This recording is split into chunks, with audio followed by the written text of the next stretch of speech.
Hi friends, நம்ம இப்போ hotel ஸ்டைலில் எப்படி சுவையான நெய் பொங்கல் பண்ணலான்னு சொல்லிட்டு இந்த வீடியோவில் பார்க்கலாம் ஃப்ரெண்ட்ஸ். வாங்க வீடியோக்குள்ளே போகலாம்.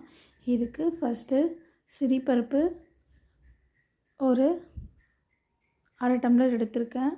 அதை தனியாக இது மாதிரி வேக வச்சு எடுத்துக்கினேன். அதே அளவுக்கு அரை டம்ளர் அளவு பச்சரிசி எடுத்துக்கிட்டேன்.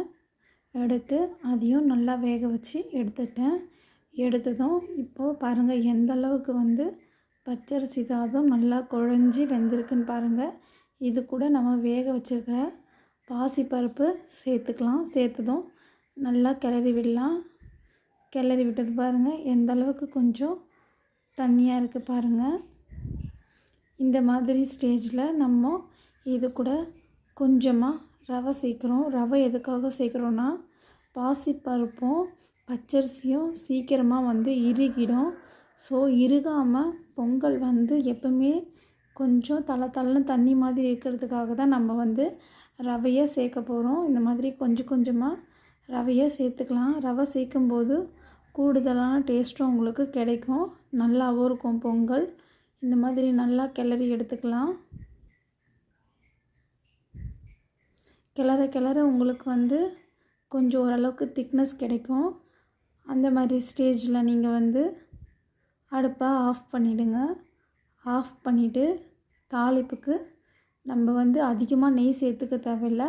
கோல்டு வின்னர் எண்ணெய் ஊற்றிட்டு இது கூட சீரகம், மிளகு, கருவேப்பிலை, கொஞ்சமாக இஞ்சி சேர்த்துக்கலாம். இஞ்சி சேர்த்து நல்லா தாளிப்பு போட்டு இதை நம்ம முந்திரி போட்டு தாளிச்சதும் இது கூட நம்ம கூட பொங்கல் கூட சேர்த்து நல்லா ஒரு கிண்டிட்டு ஃபைனலாக இது கூட கொஞ்சமாக நெய் சேர்த்துக்கலாம். பாருங்கள் எந்த அளவுக்கு பொங்கல் எந்த அளவுக்கு லிக்விடாக தண்ணியாக இருக்குது பாருங்கள். இது கொஞ்சம் நேரம் ஆகும், லைட்டாக தான் இருக்கும்.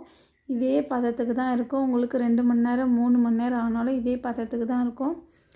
பாருங்கள் ஃபைனலாக நம்ம கொஞ்சமாக நெய் சேர்த்துட்டு ஒரு கிளறுனா நம்மளோட சுவையான நெய் பொங்கல் ரெடி ஆகிடுச்சு.